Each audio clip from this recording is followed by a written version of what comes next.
Invitamos ahora a los integrantes del primer panel de este congreso, denominado Situación Económica y Política en la Argentina Actual, a subir al estrado, por favor, el licenciado Claudio Suchovicki, gerente de Desarrollo de Mercado de Capitales de la Bolsa de Comercio de Buenos Aires y secretario de la Federación Iberoamericana de Bolsas.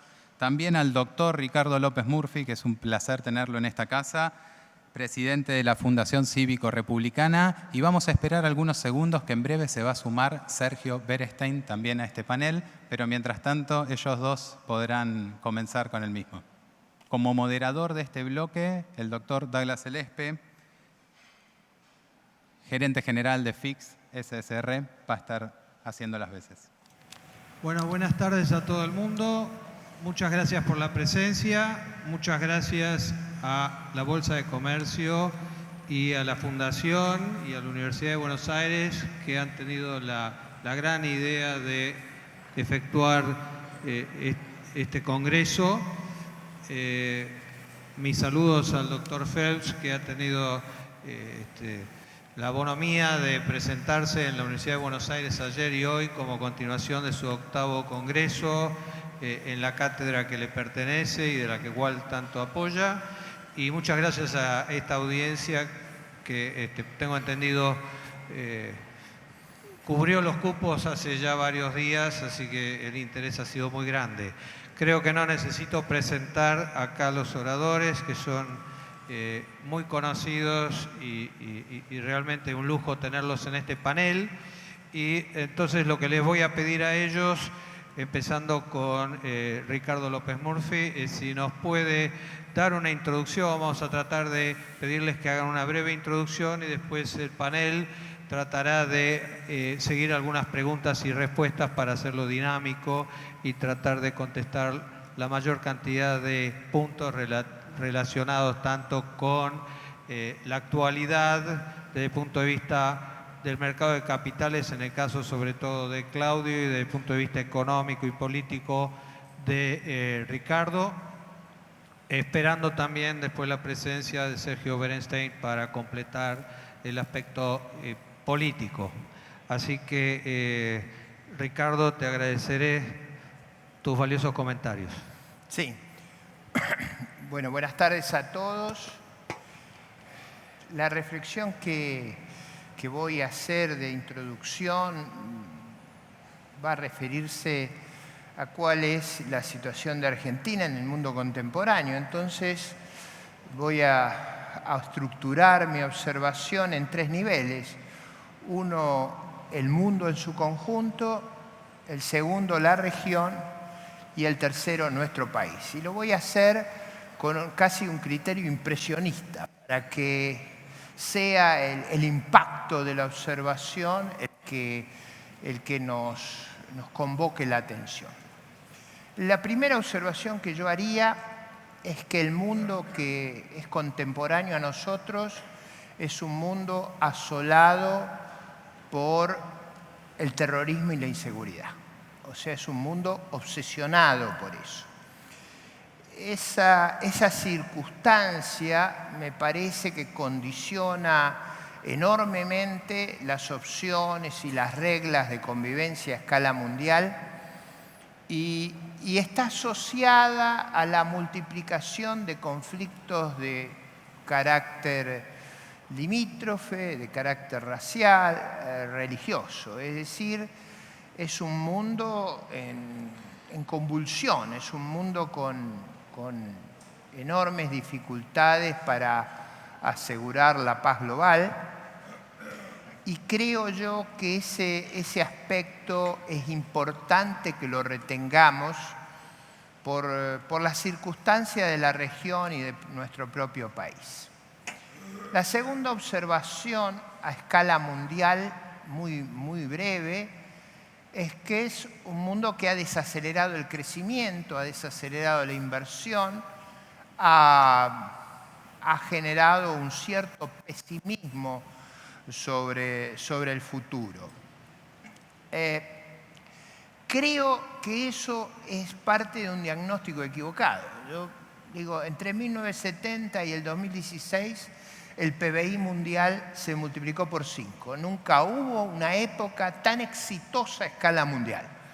Sin embargo, ese mundo, ese orden liberal que yo encuentro tan exitoso, que ha sacado a miles de millones de personas de la pobreza, está en cuestionamiento, pero no en los países marginales, en el Reino Unido y en los Estados Unidos de Norteamérica. O sea, predomina liderazgos que cuestionan a ese mundo enormemente exitoso para el conjunto y para los propios Estados Unidos. Tercera característica del mundo que vivimos es la desconfianza en las élites. Las élites están siendo cuestionadas y quizás Brexit y la propia elección del señor Trump revelan un cuestionamiento muy profundo a las élites. Pero yo les dije que iba a ser impresionista.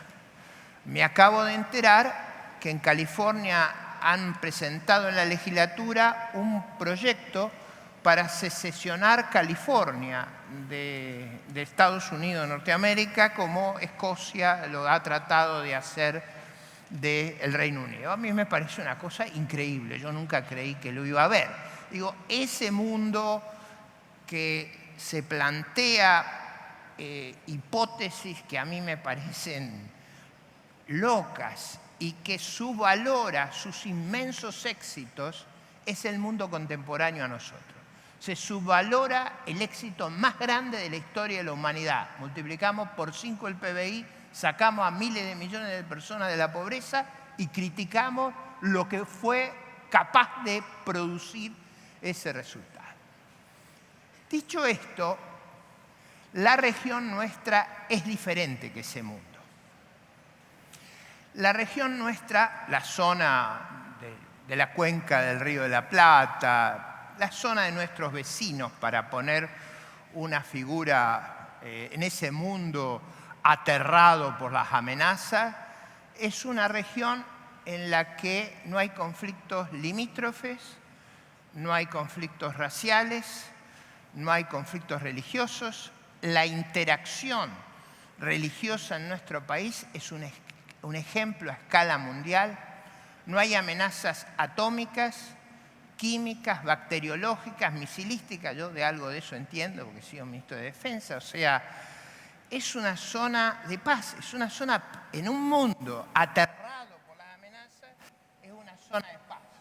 Supongo que Dios nos puso a nosotros para compensar, es decir, esa extraordinaria ventaja que tenemos. Pero digo, este área del mundo tiene yo creo que algo que tenemos que apreciar en algún momento. Como el mundo a escala global no aprecia sus éxitos, la región, incluso nuestros conciudadanos, no aprecian una ventaja que es adquirida, no es absoluta ni es comparativa. La adquirimos y la construimos en la vida democrática. Eso es un resultado extraordinario que yo lo veo completamente subvalorado, no solo en nuestro país, sino en nuestros vecinos. La región, de cualquier manera, tiene dos traumas muy severos. Uno, pasó una década de circunstancias excepcionales y fuimos contra el precepto bíblico. Ustedes recuerdan, el primer economista, estamos en presencia de un premio Nobel, así que está mal lo que voy a hacer, pero el primer economista fue José, el del Antiguo Testamento.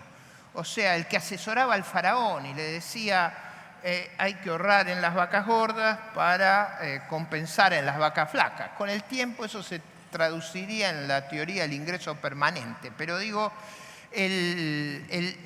la lógica es, en la prosperidad actúe prudentemente. La verdad es que nuestra área del mundo, yo diría con particular énfasis Venezuela a extremos increíbles, Brasil y Argentina, en los años prósperos gastamos más que la prosperidad. Y hemos dejado un problema de orden fiscal extraordinario que nuestras sociedades todavía no han registrado. todavía no han registrado. Es decir, no es solo que nosotros tenemos problemas, Brasil tiene, Venezuela está en otra dimensión ya.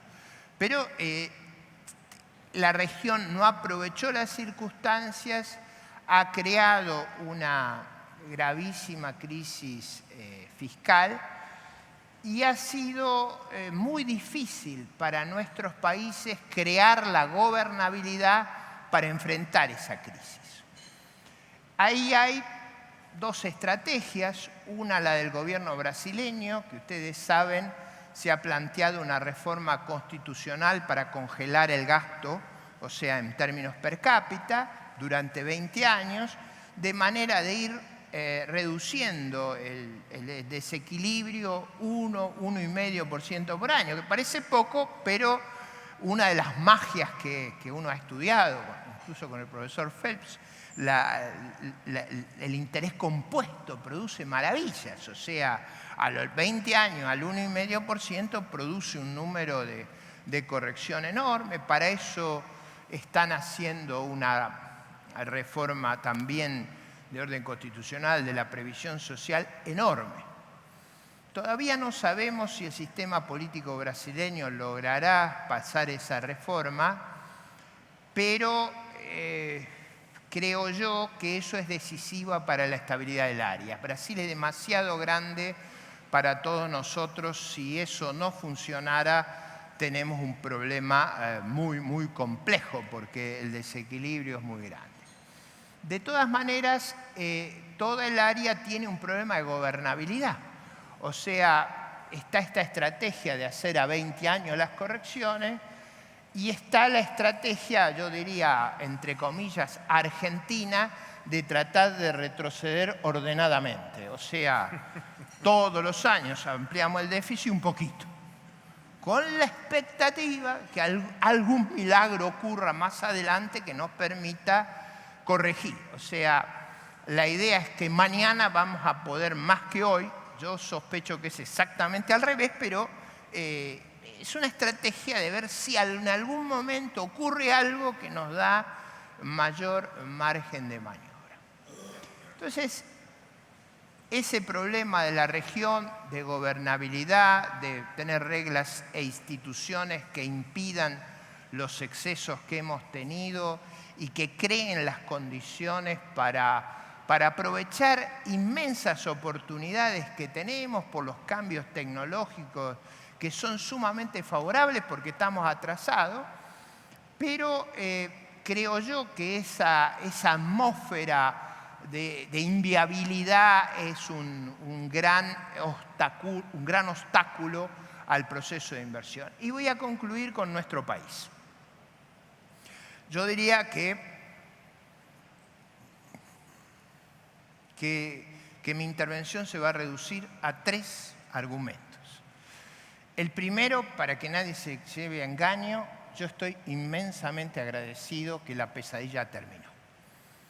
O sea, lo que hubiera sido esto, si se continuaba el régimen anterior, este año hubiéramos vivido un colapso a la venezolana. Así que la primera observación tiene que ser de agradecimiento. Nos hemos salvado de una situación increíble por la degradación y la catástrofe que implicaba. La segunda observación es que tenemos, al igual que Brasil, un desequilibrio fiscal enorme.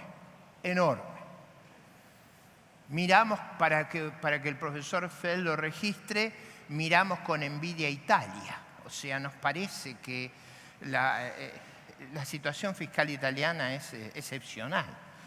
Estamos con una crisis fiscal de magnitudes extraordinarias. Dicho en buen romance, el gasto que tenemos es infinanciable, con impuestos, con deuda, con inflación.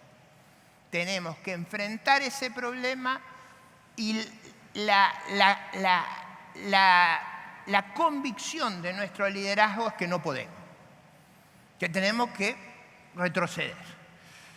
Yo creo que cuanto más demoramos en enfrentar el problema, más lo agravamos, porque la dinámica del proceso es que se va agravando.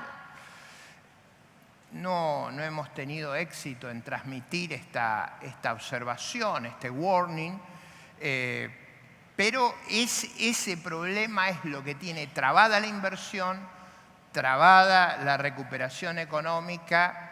Es casi imposible evitar para cualquiera que venga a invertir en la Argentina pensar quién va a pagar estas cuentas. Entonces, si yo traigo recursos acá, la idea es que voy a ser de los que pagan los impuestos, que van a financiar eso. Lógico es que yo vaya a lugares donde no haya esas future tax liabilities que tenemos acá. Entonces, me parece que no enfrentar ese problema está en el corazón de nuestras dificultades, y eso no es un cargo al gobierno, en realidad es un problema de nuestra cultura. Se cree que podemos seguir con esto y se cree que si dejamos que la cosa siga, a lo mejor se corrige sola. No es cierto eso, lamentablemente. La tercera observación es la más dramática de todas. Las dos primeras son fáciles. La tercera es la más dramática. Acaban de publicarse los resultados de las pruebas de matemáticas, donde hicimos una pequeña trampa. Mandamos al distrito más calificado de nuestro país a la prueba. O sea, hicimos presentar a los alumnos de la ciudad de Buenos Aires. Para que es decir, la ciudad de Buenos Aires, ustedes saben, ha hecho hace 9 años que está bajo una administración que teóricamente hace un esfuerzo de mejorar los resultados.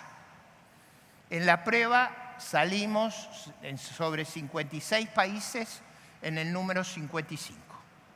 O sea, nuestra élite no puede alcanzar resultados que sean 55 o 60% de los resultados que obtienen los alumnos asiáticos. ¿Por qué es importante esto? Porque hicimos trampa, o sea, pusimos a la élite nuestra. Imagínense lo que hubiera sido si los alumnos hubieran sido del Cordón del Gran Buenos Aires, o de Formosa, o de Chaco. No sé si hubiéramos perforado, si hay números negativos. Y esto me lleva a una reflexión. No es solo que gastamos mucho, sino que gastamos de una manera que no produce resultados. En el distrito, en teoría mejor administrado, que ha tenido más continuidad institucional, ahí hicimos la prueba y nos fue de manera catastrófica. Me parece que esa es una reflexión sobre que en lugar de temer al cambio, la única salida que tenemos es realizar el cambio. Gracias.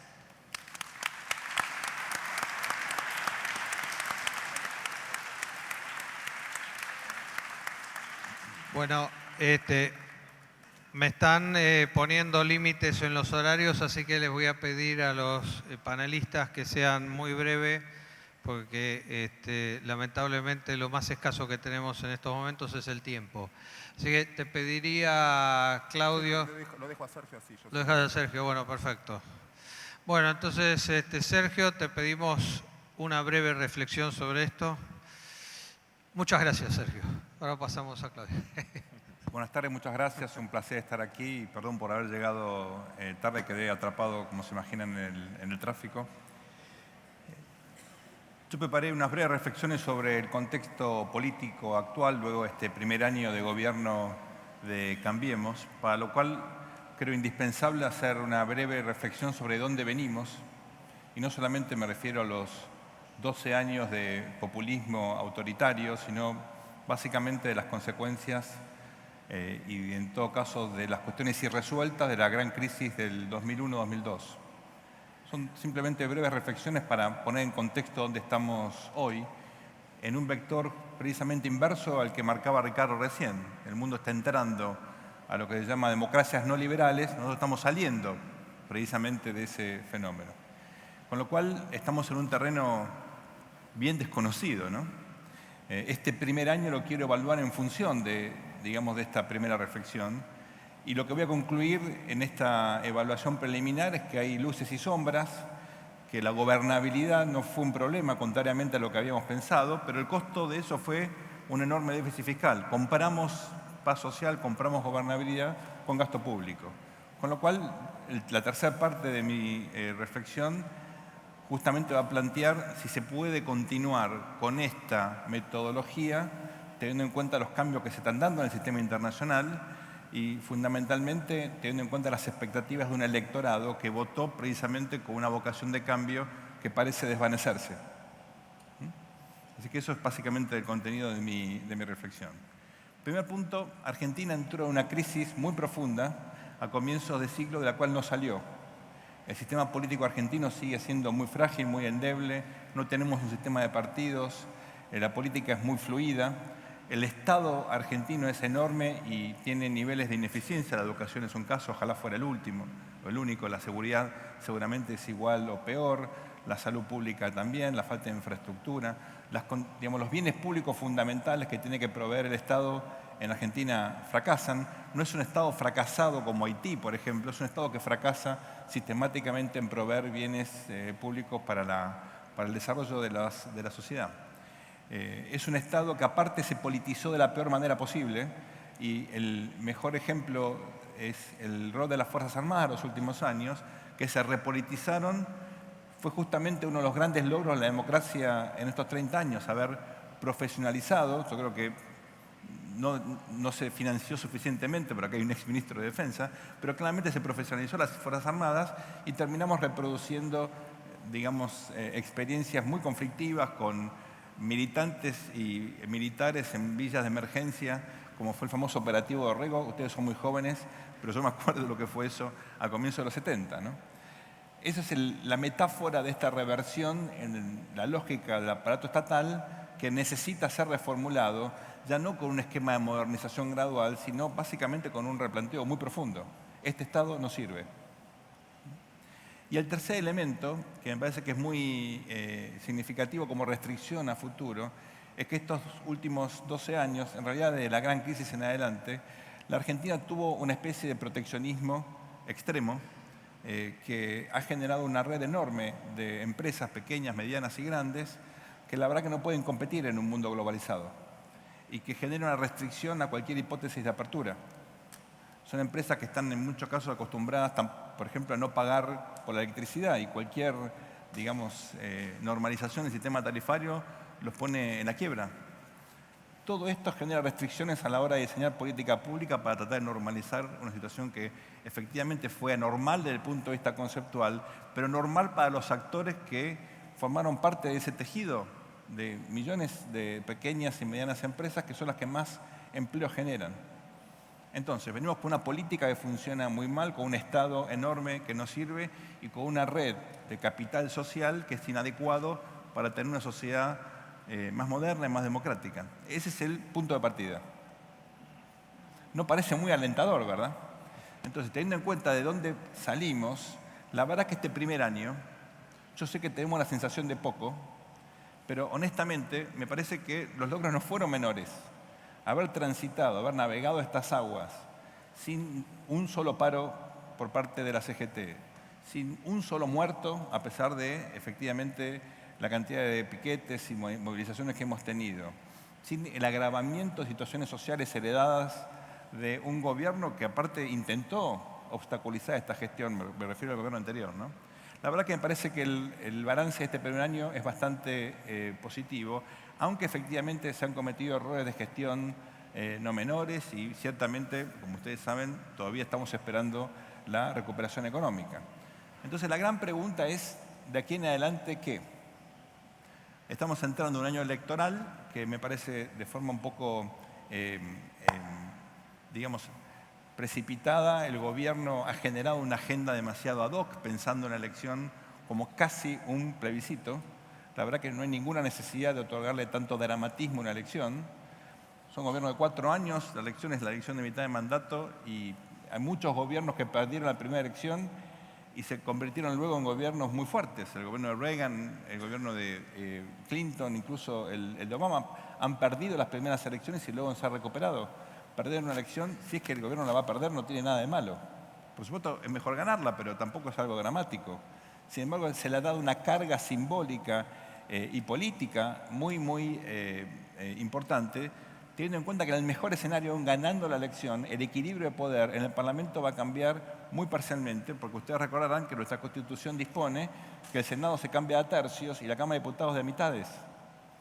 Con lo cual estamos apostando demasiado por algo que a lo sumo va a dar un rendimiento acotado, ¿verdad? Es un triunfo más bien simbólico. Yo creo que se está postergando una agenda de reformas un poco más ambiciosa, más sustantiva, con este objetivo electoral. Tal vez es un pretexto, tal vez no. Lo cierto es que eso no es un dato menor. Llegamos sin saber el sistema de votación que vamos a utilizar. Se habló de reforma política, la verdad que no lo era simplemente un cambio en el método de voto, con la famosa boleta electrónica. Yo creo que ahí hay una decepción enorme porque la ciudadanía esperaba un cambio, esto no ocurrió. Yo soy bastante crítico de la estrategia del gobierno, que pudo haber sido bastante más efectiva, más decidida. Es muy fácil convencer a gobernadores que están necesitando autorización de endeudamiento o necesitan recursos permanentemente de que efectivamente hagan firmar esa reforma. Faltó ahí un poco de picardía, un poco de decisión. Y finalmente estamos llegando a una elección donde no está claro el número de participantes relevantes por parte de la oposición. Y la clave aquí, les recuerdo, es que la fragmentación de la oposición facilita el trabajo del oficialismo, independientemente de quién sea el oficialismo. En el año 95 Argentina fue con la oposición fragmentada, obviamente ganó con comodidad Menem. En el 99 la fragmentación se acotó, ganó la oposición. Y esa fórmula se aplica al 2007 y al 2011 para entender los triunfos de Cristina, al 2009 y al 2013 para entender las derrotas del kirchnerismo. Así que si ustedes quieren saber qué va a pasar en esta elección, claramente va a depender de la fragmentación de la oposición en los distritos relevantes, en particular la provincia de Buenos Aires. Termino con la siguiente reflexión. Por lo que les vengo contando, ni aún ganando esta elección, el gobierno va a encarar reformas estructurales y continúa con esta agenda tan tímida, tan acotada. Si la idea de cambio se parece más a, digamos, a sobrevivir, a navegar, llevando cierta normalidad a una Argentina tan turbulenta y se abandonan objetivos estratégicos de transformación más profunda. Creo que es lo que le falta al país, una agenda más transformacional, una agenda no solamente consensuada, sino que finalmente apunte a los temas de fondo que lamentablemente no estamos tratando. Muchas gracias por la atención.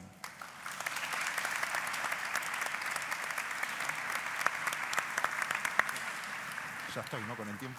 Claudio, por favor. Bueno, me voy a tomar unos minutos, un honor estar acá, un honor que es mi casa, así que festejando también este evento aquí. Dicho esto y usando las palabras de ellos, déjenme llevar esto a términos de mercado y contarles por qué creo personalmente que Argentina todavía está dentro del canal de una oportunidad de inversión importante en el mundo. Algunas cosas por mérito nuestro, no las menores quizás, y muchas por el mundo que nos rodea. El primer punto que quiero plantear es algo que ya me escucharon más de una vez: el 70% de las tasas del mundo rinden menos del 1% anual y casi todos tienen los mismos problemas, como bien lo marcó Ricardo recién, o más problemas que nosotros en términos políticos. Ejemplo, la tasa de interés a 10 años en Estados Unidos, hoy muy nerviosos todos los que seguimos mercado, porque tocó 2,44, viene de 1,80, pero tiene a Donald Trump y vale 2,40 a 10 años, pero un plazo fijo a menos de un año vale menos del 0,50% anual. Y en Italia, que el 4 de diciembre es algo fundamental, acaba de tomar plata a 50 años al 2,5% anual. Y cuando nos toca, Adelmo, recorrer la Federación Iberoamericana y escuchás a los chilenos hablando de Bachelet, no están muy cómodos. ¿O qué puede pasar con sus fondos de pensión? Y cuando escuchás a Brasil hablando de las inversiones en Brasil y escuchás a los brasileños hablando de su mercado, no están tan cómodos. En ese contexto internacional, hoy Argentina es una oportunidad para muchos inversores del mundo. ¿Por qué? Si el 70% de las tasas rinden menos del 1% anual, ¿de qué viven las compañías de retiro, las compañías de seguro, los fondos de pensión, si no hay renta? Nos necesitan. para tener algo de renta, por ejemplo, con algo de capital. Y con muy poco capital en Argentina dan vuelta bastante. De hecho, este año, siendo muy difícil en la descripción, todas las colocaciones que se hicieron tuvieron demanda insatisfecha, públicas, provinciales, privadas. Hubo más demanda que oferta de cada una de las emisiones. Creo que esto sigue intacto a pesar de Donald Trump, porque solo el 0,2% de las exportaciones argentinas van a Estados Unidos. Quizás esté más cerca del Mercosur, otra vez con Brasil, porque Brasil tampoco depende tanto de los Estados Unidos en materia de exportaciones. El 80% de las exportaciones chilenas, colombianas, peruanas y mexicanas van a Estados Unidos. Quizás la Alianza del Pacífico replantee más su cartera de inversión. Hablo de carteras de inversión, bonos y acciones. Desde ese punto me siento cómodo todavía en este rendimiento de la Argentina. Dos temas que sí quiero poner sobre la mesa también, que esto sí lo veo como problema, es el fenómeno concentración de las manos de inversión. En los 90 había 32 bancos AAA en los Estados Unidos, hoy hay 4, y mayoritariamente eso a veces compiten contra un mercado de capitales transparente. Cuando los bancos concentran gran parte del negocio y tienen sus clientes ahí adentro, compiten contra un mercado de capitales transparente donde todo el mundo pueda acceder. Esa concentración creo que es, lo pongo como paréntesis, me gusta decirlo para verlo. Y esto ato el segundo dato positivo que vi en la Argentina desde el punto de vista financiero.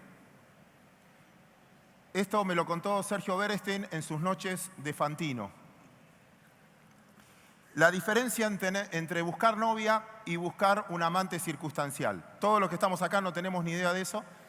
Sí sabemos lo de buscar novia. Cuando uno busca novia, quiere saber todo de ella. Pasado, cómo es la familia, cómo es la madre, porque siempre terminan igual a la madre.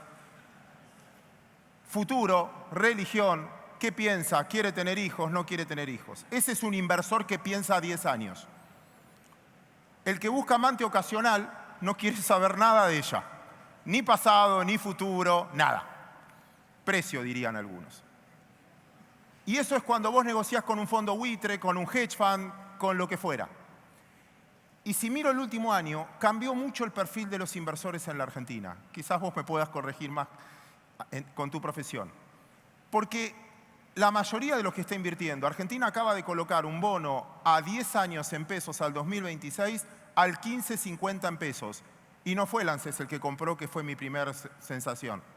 Fueron fondos mayoritariamente que decidieron vender dólares y posicionarse por 10 años en la Argentina, entendiendo el riesgo político, entendiendo que estamos en una grieta, entendiendo la gobernabilidad, pero los países vecinos no ofrecen algo mucho mejor, sí una tasa muy inferior.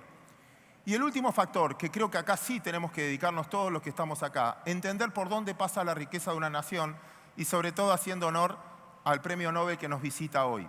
Y preparaba lo siguiente. Vamos a suponer que esto es un iPhone. No lo es justamente, pero vamos a suponer que es un iPhone. Nos tomamos el trabajo de hacer esto. ¿Saben cuánto pesa un celular? 135 gramos. Si lo desmenuzamos todo, está compuesto por 60 gramos de litio, que se saca básicamente el condimento más importante, Bolivia, Argentina y Chile. 28 gramos de cobre, Chile. Tiene 2 gramos de oro, Perú, Argentina, Chile. Tiene 2 gramos de platinium. Tiene cromo y punto. Y plástico, 27 gramos de plástico. Nos tomamos el trabajo de poner 60 gramos por el valor del litio, 2 gramos por la onza. ¿Saben cuánto vale en materia prima un celular? 3 euros. Es los gramos por el precio. Se hace en China. Tomando la mano de obra y tomando todos los impuestos, el celular vale menos de 100 euros, sumando todo. Pero lo compramos por 500 euros. La diferencia es investigación y desarrollo. La diferencia es financiar a los emprendedores. Argentina, el primer punto que quiero cerrando en los pocos minutos que tengo, en vez de estar tan ansiosos todo el tiempo, que tenemos que crecer el 7, que segundo semestre. Qué bueno es que aprendamos a crecer 10 años al 2%. que cada año el balance fue un poquito mejor, no crecer al 7, de crecer al 4, crecer al 7, aflojar un poco con la ansiedad que tenemos todos, bien de argentinos, que todo tiene que estar hecho mañana. Si lo hacemos paulatinamente e invertimos ese gasto público donde hay que invertir, que no entiendo al Congreso de hoy, cuando agarro los más ricos del mundo, veo que son Bill Gates, Steve Jobs, bueno, ya Steve Jobs no, pero todas las personas al que yo le compro cosas, y cuando veo en Argentina los más ricos, y a veces están en el sistema político. Y en vez de incentivar la actividad privada y en vez de gravar impuestos, incentivando con impuestos para que financiemos emprendedores, de hecho en el Senado no pasó justo la ley esta de fomentar al emprendedurismo, es lo que hace que una nación termina creciendo en forma sostenida con valor agregado. En un mundo, y ahí cierro, la otra amenaza que estaba leyendo que nos preocupa mucho, que la próxima guerra no va a ser ni de monedas, ni bélica, ni nada. También hay una guerra fiscal con todos los países del mundo, con un déficit fiscal enorme. Ejemplo, la Comunidad Europea le acaba de aplicar una multa a Apple de 13.000 millones de dólares porque había hecho un acuerdo con Irlanda. Irlanda entra a la Comunidad Europea le dijo no, vos vendiste vía Irlanda, pero tenía que haber sido con lo que cobran en toda la Comunidad Europea. Moraleja, apela a Estados Unidos, porque Apple es americana, apela a Apple, la Comunidad Europea lo da por perdido y le cobra la multa. Los que tienen acciones de Apple lo sufrieron hace un par de meses. Y le aplican la multa. ¿Qué contesta Estados Unidos? Multa al Deutsche Bank, multa a British Petroleum, porque contamina. Exxon está en el mismo lugar, pero no, British Petroleum en este caso sí, contaminó. Y le aplicó una multa ¿por cuánto? 14.000 millones de dólares. La unilateralidad de los estados a veces, desde el punto de vista de tener ese acuerdo fiscal con las empresas, empieza otro debate, repito, con los países centrales en déficit fiscal. Cerrando entonces, creo que Argentina sigue siendo una oportunidad a pesar del sistema político, que los activos argentinos valen menos de lo que producen, esa cuenta la hacemos siempre, el que produce alimento, cuánto vale la compañía y cuánto vale el stock que tiene, y vale mucho menos la compañía que el stock que tiene, y así cada una de las empresas que cotizan. Por eso creo que sigue siendo una oportunidad y mucho de lo que pasa en el futuro depende mucho de nosotros. Y el último punto que insisto, en vez de pensar siempre en grabar, cuando alguien dice grabemos la renta, alguien que hizo un plazo fijo y apostó al peso argentino o compró una LEVAC y su rendimiento fue promedio 28% anual, y la inflación fue del 35, 38, 40% anual, ¿de qué renta financiera estamos hablando? Si no hay incentivo a tener pesos. Al mercado hay que incentivarlo para que la gente vuelva a ahorrar en la Argentina. Como dice mi amigo Alaria, el 90% del mercado lo exportamos hace tiempo. Es hora de volver a retomarlo y necesitamos que las leyes impositivas nos ayuden para que sea una ventaja enorme invertir en nuestro país.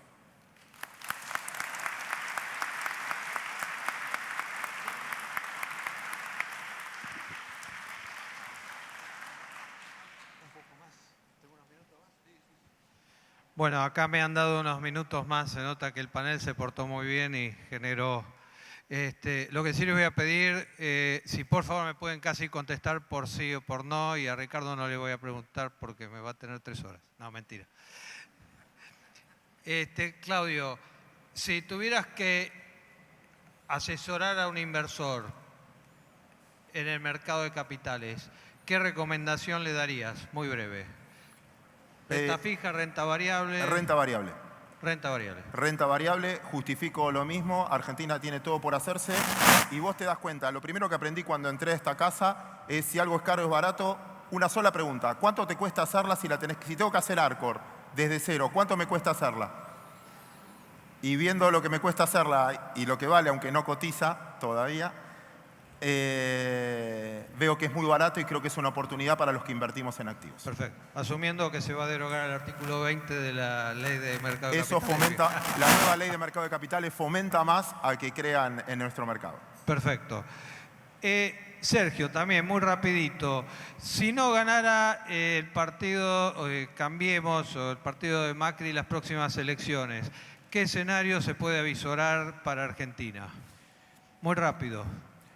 Hay hay que pensar no solamente en un triunfo a nivel nacional, sino fundamentalmente en la provincia de Buenos Aires, que se convirtió en un cuasi país dentro del país, ¿no? Yo creo que es un desafío de gobernabilidad. El país va a estar obligado a replantear, creo, una estrategia de coalición mucho más efectiva, más sustantiva y mucho más amplia de la hecha hasta ahora. La coalición actual reproduce la coalición electoral, no se amplió. Habría que conformar una coalición de gobierno reconociendo el equilibrio de poder que surja de las elecciones de mitad de mandato. Una especie de cohabitación. La verdad que la estructura institucional de la Argentina facilita eso, porque está pensada la Constitución del 94 con la figura de un jefe de gabinete que perfectamente puede, en ese caso, surgir de un consenso con los partidos que dominen eventualmente el Congreso, particularmente la Cámara de Diputados. Con lo cual, con un poco de ingeniería político-institucional se puede salir perfectamente de esa situación que sería una crisis, obviamente, ¿no? Perfecto, muy interesante. Creo que es uno de los aportes más importantes en materia de comentario político que he escuchado en los últimos meses. Ricardo, si fueras el presidente de la Nación, ¿qué 3 medidas, así por favor muy puntuales, qué 3 medidas tomarías? O si fueras un asesor de presidencia, ¿qué 3 medidas recomendarías? Sobre todo apuntando a lo económico, ¿no? Déficit fiscal. No, claro. Yo creo que el gran problema que yo percibo hacia adelante es la previsibilidad de la Argentina. Entonces, a mí me parece que una cosa que ayudaría enormemente es que el gobierno haga transparente su programa, sobre todo en las áreas donde las dificultades son críticas, es decir, en materia de finanzas públicas, en materia de seguridad, en materia de federalismo. Yo creo que cuanto más se explicite y más haga inteligente el debate, más ayudaría. Segunda cuestión, a mí me parece que un país puede tener un Estado grande, a mí no me gusta, pero puede tenerlo. Lo que no puede hacer es que para tratar de financiar ese Estado grande quiebre a toda la producción. Entonces, un Estado grande solo es consistente con una economía productiva, con empresas privadas, es si los impuestos que financian ese Estado grande son impuestos al consumo.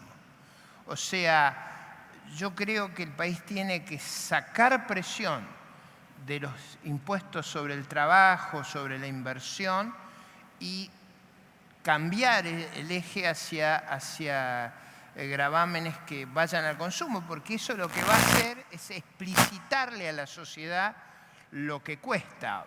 Digamos,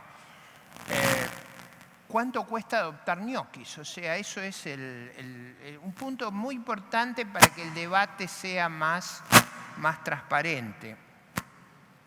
El último punto que yo creo que sería muy valioso es poner de nuevo en la agenda educativa, que yo creo que es muy central hacia el futuro, el tema del fracaso que tenemos. O sea, que fracasemos no es el problema tanto como que no cambiemos. Entonces, a mí me parece que ese tema ha pasado a ser hoy un tema decisivo. Y creo que transparentarlo frente a la opinión pública ayudaría enormemente. Bueno, muy interesante los paneles. Ricardo hoy habló sobre la posibilidad de alguna presentación de algún político trasnochado de Estados Unidos sugiriendo la secesión de California. California, si fuera un país, sería la 8ª economía del mundo. Dicho sea de paso, fue a Argentina por un día con Bullard. Así que tal vez si les contáramos eso a los californianos desistirían de la idea. Y finalmente quisiera aportar un poco, dadas las palabras bíblicas, hablando del primer economista que mencionó Ricardo, con una famosa frase de la Biblia, Eclesiastes 7:10, que decía: tonto es aquel que cree que todo tiempo pasado fue mejor, porque no es de la sabiduría que surgen esas palabras. creo que Argentina, si escuchamos el panel, ha dado un vuelco importante desde el 2015, tiene fuertes desafíos, pero creo que tiene organizaciones como el mercado de capitales, como para enfrentar todos esos desafíos, y esperemos que se logre avanzar en la senda adecuada. Así que muchas gracias al panel y muchas gracias a la audiencia.